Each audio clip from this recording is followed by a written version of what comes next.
my little yarnivores and spiderets. Fiber Spider back again with another tutorial just for you.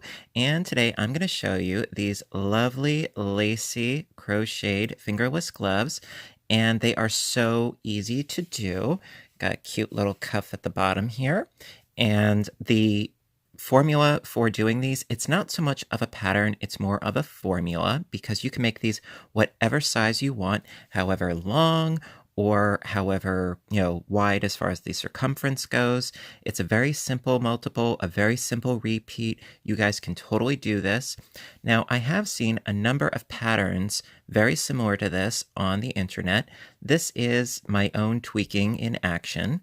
I broke it down to its, basic elements. So no, I do not have a specific written pattern for this particular project. However, I'm going to go on a row by row basis, or in this case, round by round basis. And, the timestamps will be in the description box down below, of course. And so, yeah, let's get to it. All right. Okie dokie. Round one. Okay, so now for the example that I just showed, I used a size I crochet hook, which is a 5.5 millimeter hook, and Red Heart Super Saver, which is a worsted weight yarn, which is what I'm going to be using in this case. Now, keep in mind, you can use whatever yarn you want, you can use whatever hook size you want, as long as the size works for you. Keep that in mind.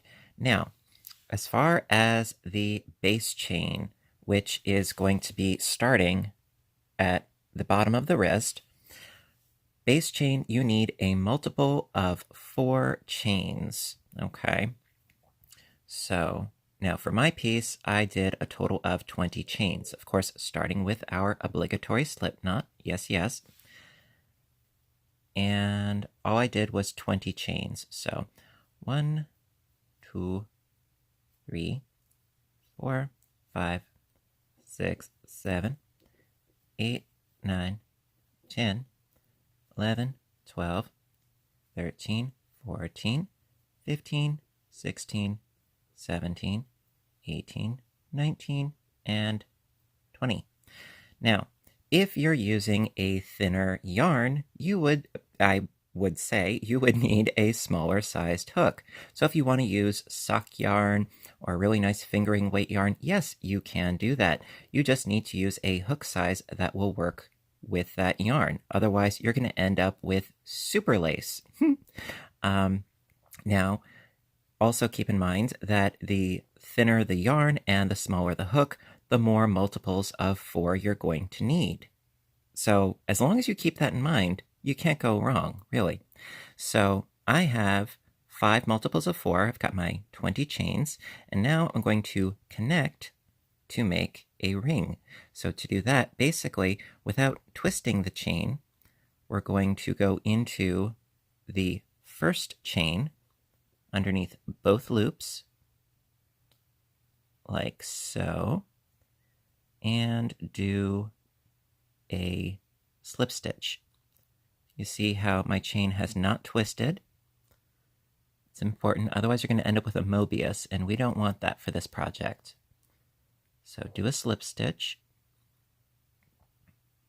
like so. And so that is the beginning. Now, what you can do is, at this point, you can pull up your loop, and you can see, is this going to be big enough for you? Now, keep in mind that from here to here on your hand is your widest point. If your wrists are anything like mine, which are absolutely tiny, this is the width that you really need to be concerned with across your fingers. And so in this case, does this fit? Yes, it most assuredly does. Okay, this is the measurement that you really need to be, careful of, okay? And so however many chains it takes in order to obtain that circumference, okay, that is how many chains you're going to need, depending, of course, on the size hook and the size yarn that you are using. So it's really open-ended as far as, like I said, it's more of a formula as opposed to a pattern, okay? So that being said, then what we're gonna do is I'm gonna get my hook back in here. There we go. And we need double crochets all the way around, one in each stitch. So after doing my slip stitch, I'm going to chain up 3, 1 and 2 and 3 for my first double crochet. Then going into this next one right here, another double crochet. And I'm going to do that all the way around, just one double crochet into each chain. Now, yes, it can be a little bit fiddly, especially since we're working in the round, but it is worth it.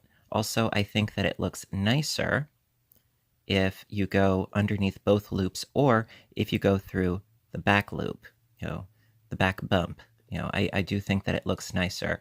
And so I would say you do want a nice clean edge for the bottom of your fingerless gloves. It's just me personally. It takes a little bit longer, I find, at least for me it does, but I think it is a sacrifice worth making.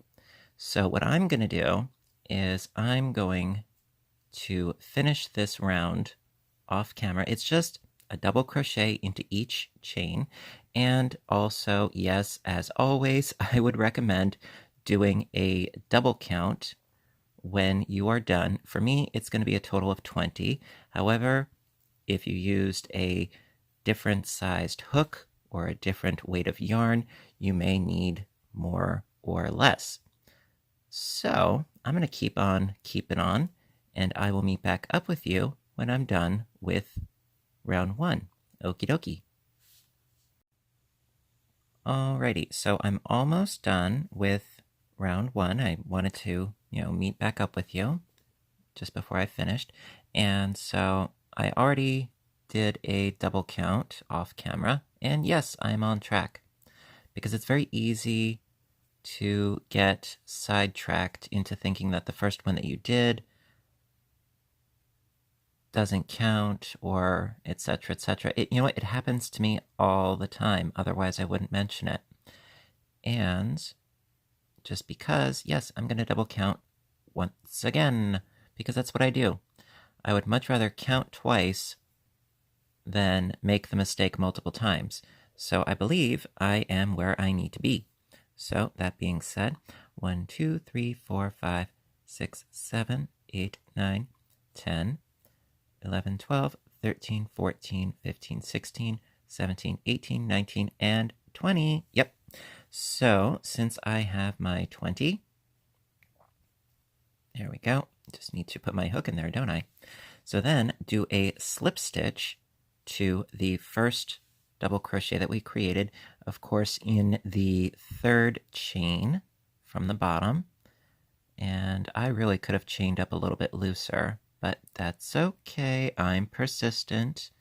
As much as the yarn is disagreeable with me, I am more persistent than that.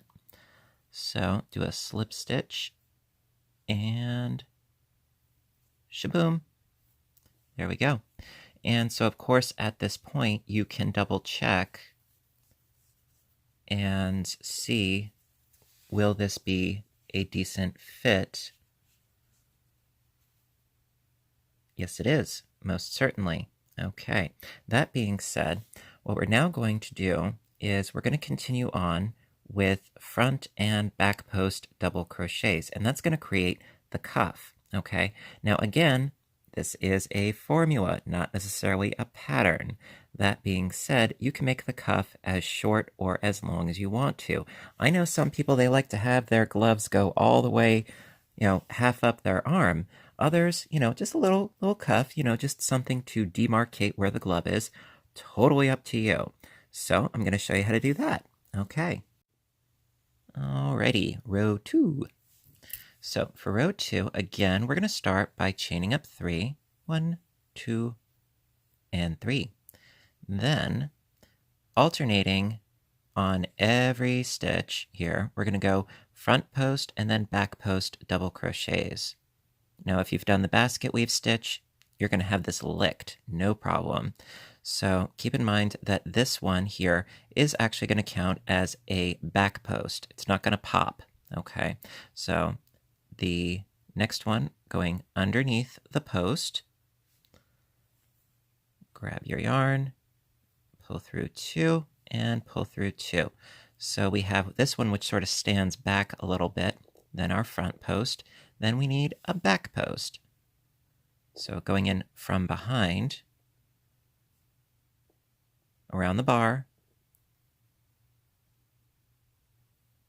So you're grabbing that bar like so, and then pulling through that way, pull through 2, pull through 2.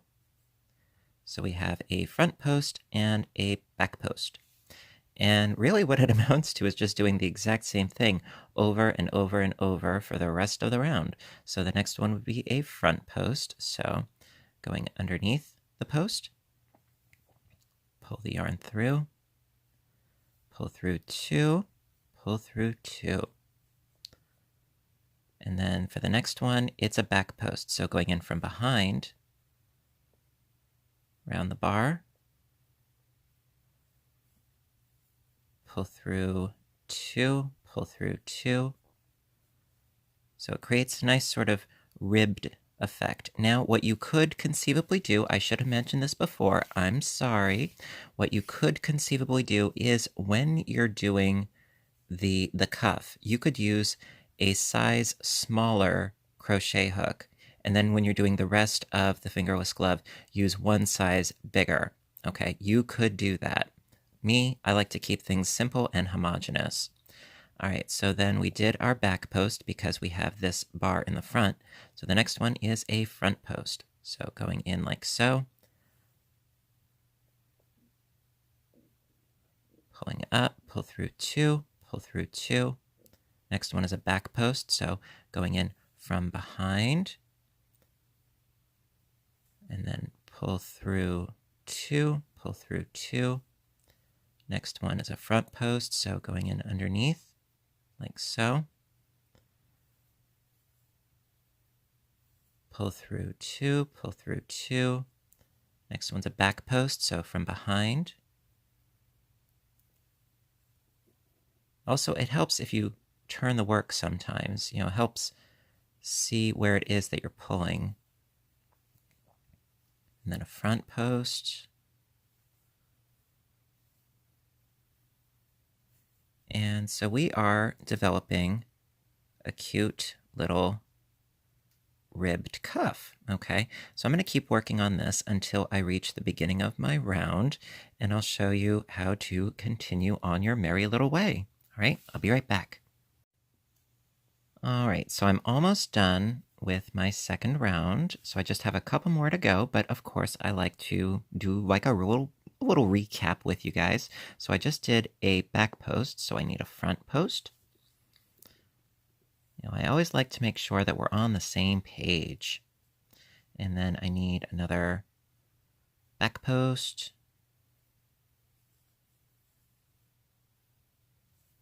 And then, okay, so you see I'm almost at the end here. So I need a front post because this first one, like I said, counts as a back post.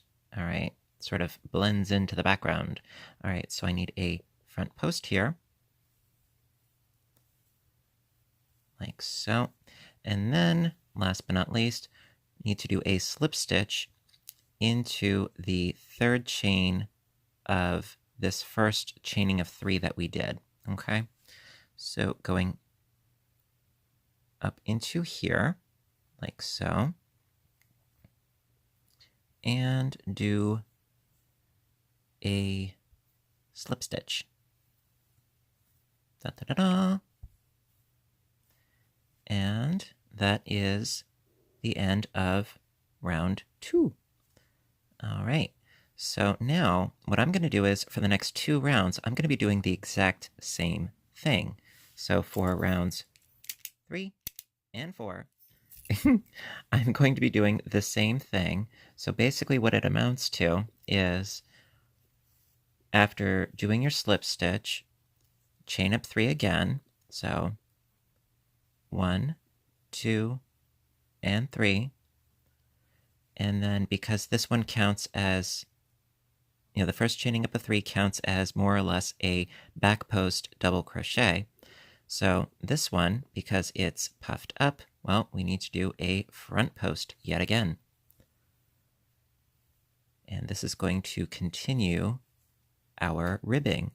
Now, the next one is a back post. It can be a little bit tricky, but sometimes it helps if you change your angle of viewing it. See, continuing right along.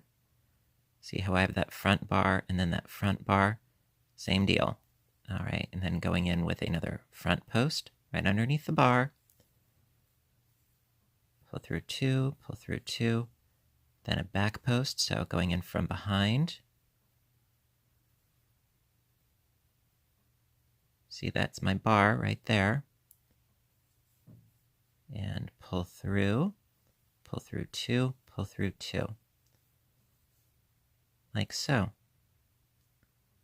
And so we're just going to keep on doing the exact same thing. Now, of course, if you want longer cuffs, by all means, go right ahead and do more than rows 3 and 4 if that's what you want. Hey, more power to you.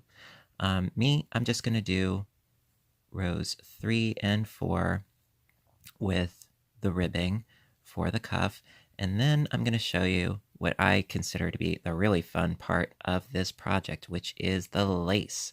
Love the lace, and that too is also a matter of customizing, because everybody has different sized hands, and that's why fingerless gloves can be a little bit daunting, but that is what I'm trying to take the fear out of, because you can do anything.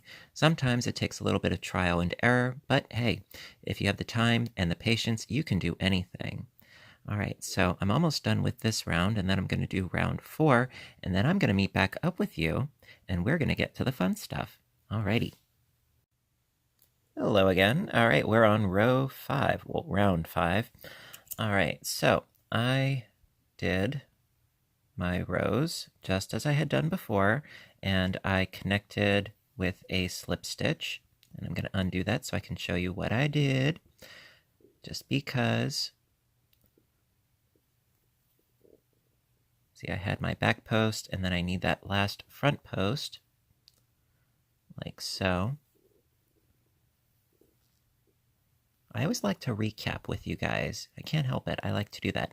So I did my front post, and then my slip stitch into the top third chain from the bottom.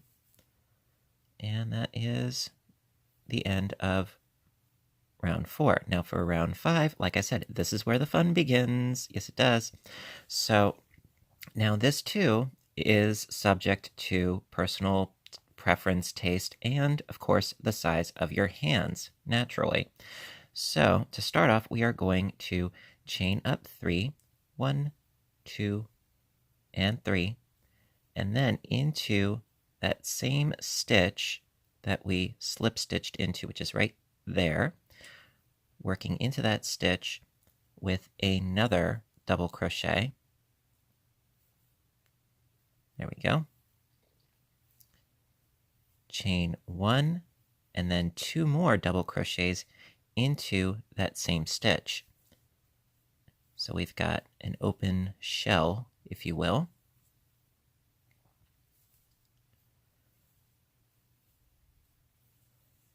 And that is going to be pretty much the rest of our pattern as far as our building blocks.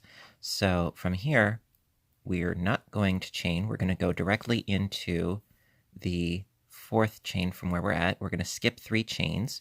So that's 1, 2, and 3. Okay. So skipping 3 chains, 1, 2, 3, going into the 4th one, which is right over here. 4th stitch, which just so happens to be another back post double crochet. And so going in there with another 2 double crochets, chain 1, 2 double crochets. Now what you want to be aware of is that when you're going from this cluster to your next cluster, you don't want this to be too loose, because to me it looks a little unkempt, a little unsightly. So you want it to be a little on the tighter side, because we're not doing a chain 1 in between. So you want it to be nice and nice. I don't want to say nice and secure, but it just looks a lot more presentable like that. All right, so we did our 2 doubles, chain 1 and 2 doubles into that same stitch.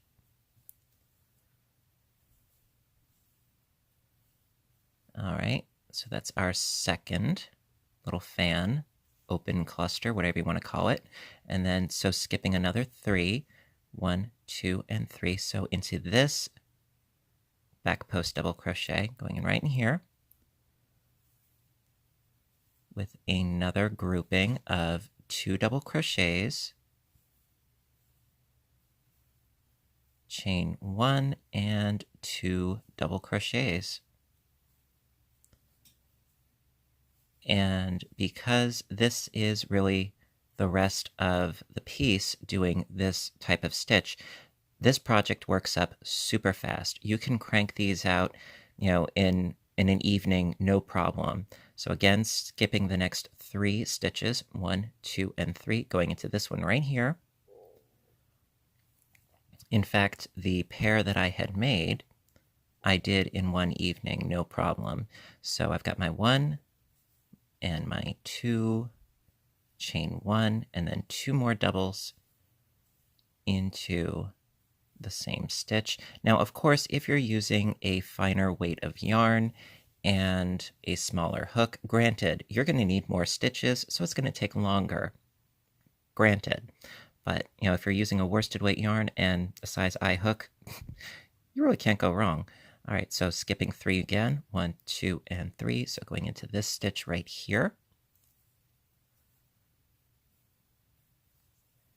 Now, also, if you have a tendency of stitching perhaps looser or tighter than I do, naturally, you may want to, if you want to use worsted weight yarn still, you may want to go up or down a size hook. Like I said, this is really not so much of a pattern, it's more of a formula.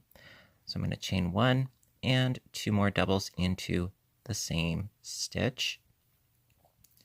What I'm really trying to do above all is to help you to realize and understand that you can think outside of the box. You can customize things. You can make it your own, and that's what's important, especially with something so personal as something that you're going to wear on your hand. Everybody's hand, they're different, So we've reached the end of this round because 1, 2, and 3, well, we've reached the beginning of our round. So quite simply, after finishing this cluster, we're going to slip stitch onto the first chaining of 3 that we did into the top 3rd chain of this first double crochet right there.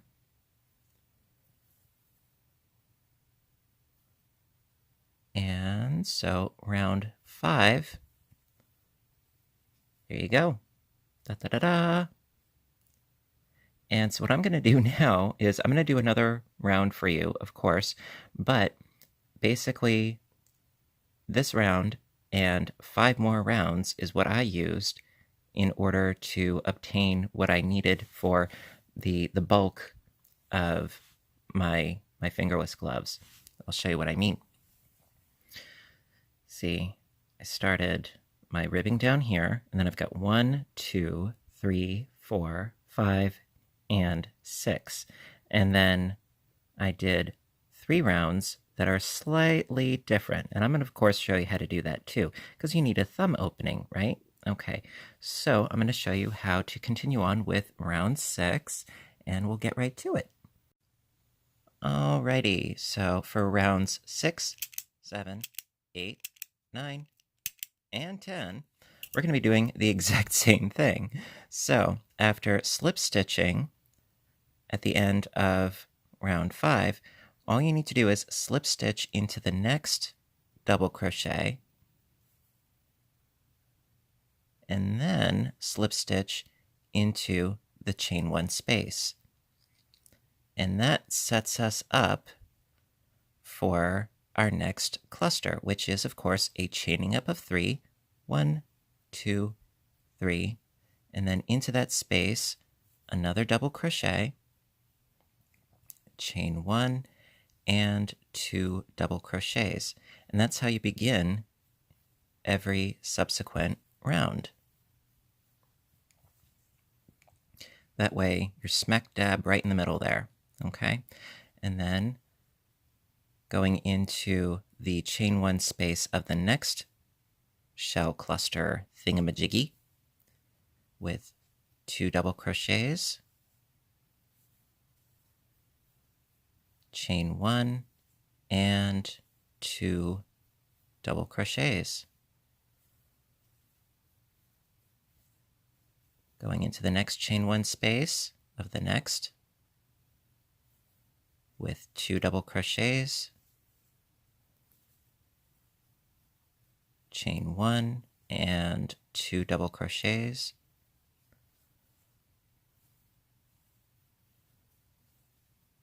Go into the next chain 1 space of the next grouping, 2 double crochets, chain 1, and 2 double crochets.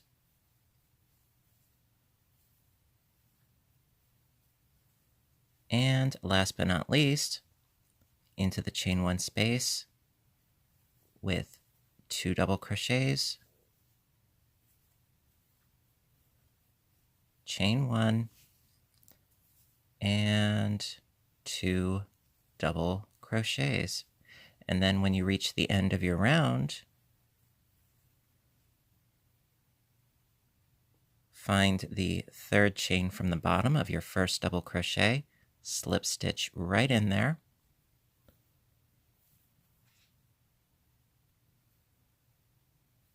then slip stitch into the next double crochet, and then slip stitch into the chain space, and then start all over again by chaining up 3 into that same chain 1 space, double crochet, chain 1, and 2 double crochets. So you can see that this really does go by pretty quickly. You know, in 3 minutes, I did an entire round and started another one. Okay, so like I said, it is a total of, for me anyway, mind you, I got small hands. I've got very busy hands, but with all the stuff that I do, but I got small hands. All right, so it's going to be a total of 6 rounds after the ribbing, for me anyway, 6 rounds total, okay? And then I'm going to show you what to do as far as the thumb opening and the finalization and continuation of these really cute gloves, all right? So I'll meet back up with you when I have my 6 rounds done. Alrighty. Alrighty, round 11. Okay, so I did my total of 6 rounds for my glove. Now comes the time where we need to accommodate our thumb. So I just did my slip stitch, and then going to slip stitch into that double crochet and slip stitch into the chain 1 space. Nothing new there. The ending really is at the end of the round, but I'm going to do what I do, and that's going to be chaining up of 3. 1, 2, 3. Another double crochet into that same chain 1 space, chain 1, and 2 double crochets into that same space. Like so, just as we have been, okay? And then I'm going to work my way around doing the exact same thing as I have been, doing my open shell cluster doodads into each one, It's always 2 double crochets, chain 1, 2 double crochets.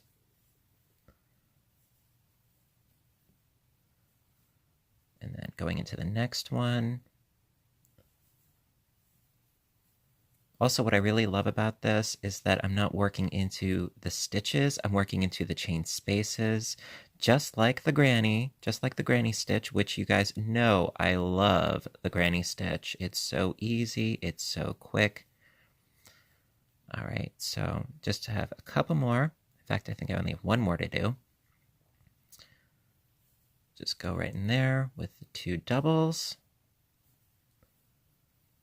Chain 1 and 2 doubles. Now, here is the deal. Okay, the deal is that, yes, we need a thumb opening, which means that we are not going to work into this last shell. Okay, we need to skip over it.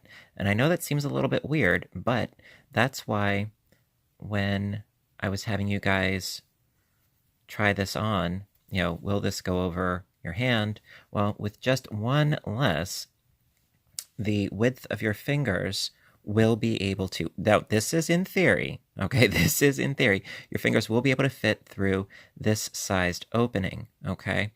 It works for me because there is some stretch involved with this stitch, believe it or not. I mean, you saw what I was wearing, so you saw that it does actually work. So basically, we're going to be skipping over this cluster, going directly from here, slip stitching into the beginning one, okay? So just sort of pull that taut, and then going in to, again, the third from the bottom. Now, of course, if this does not work for you, you may want to change the initial number of chains. All right, and there we go, my slip stitch. Okay, so now we have created a thumb opening, okay? Now, like I said, this may or may not work for you. It does have some stretch, okay? So it did work for me, all right? Also, again, you may need to change your hook size, etc., your increment of 4 from the beginning, but for me, this worked, okay? Fortunately, the project itself works up pretty darn fast. That being said, a little bit of trial and error never killed anybody, all right? So basically, that was round 11. Now, I did, like I said, a total of 3 rounds for, after the decrease. So we did our 1. Now to do the next round, quite simply, you go in the exact same fashion of doing a slip stitch into that first double there, and then a slip stitch into the chain 1 space, and then chaining up a 3, and then into that same space, double crochet, chain 1, 2 double crochets. Sorry, I'm a little bit tongue-tied, I'm a little tired. All right, so we have our first cluster, and then going into the next chain 1 space of the next cluster with, yes, another cluster. So that's 2 double crochets, chain 1, and 2 double crochets.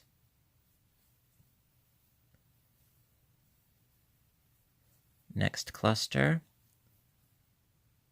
into that chain 1 space, 2 doubles, chain 1, 2 doubles.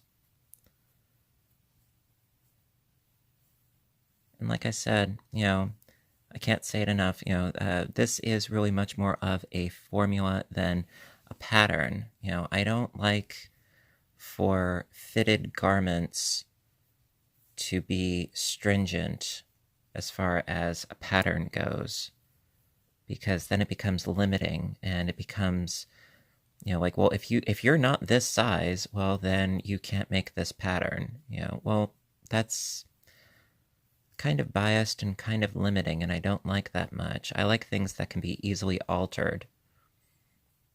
All right, so we've reached the end. So again, slip stitch into the top third chain of your beginning.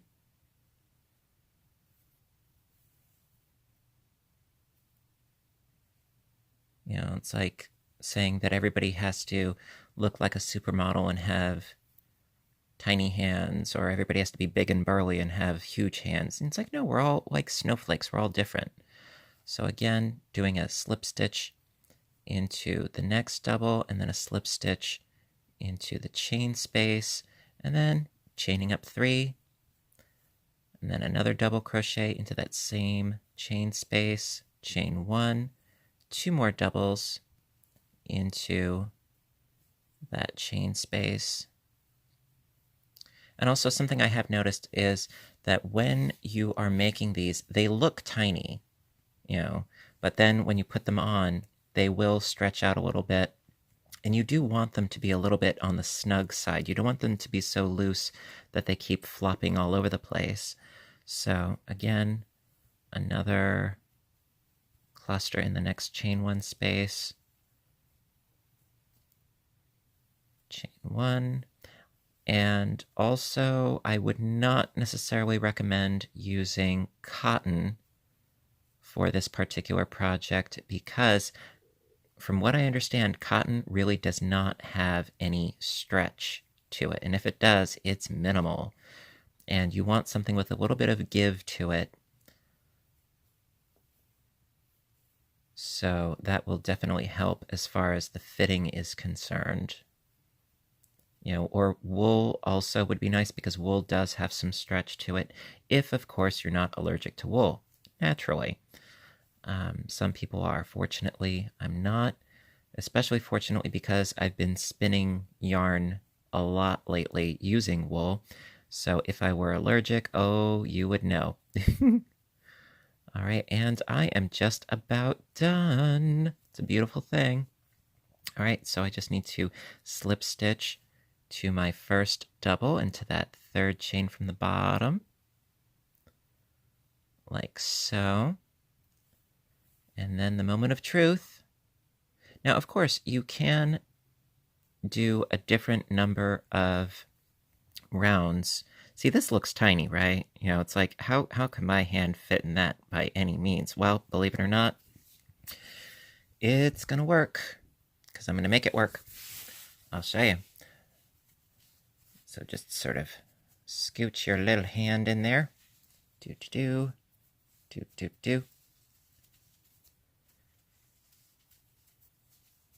And, yep, moment of truth. See? My little hand does fit in there. Because, yeah, you can see there is some stretch going on.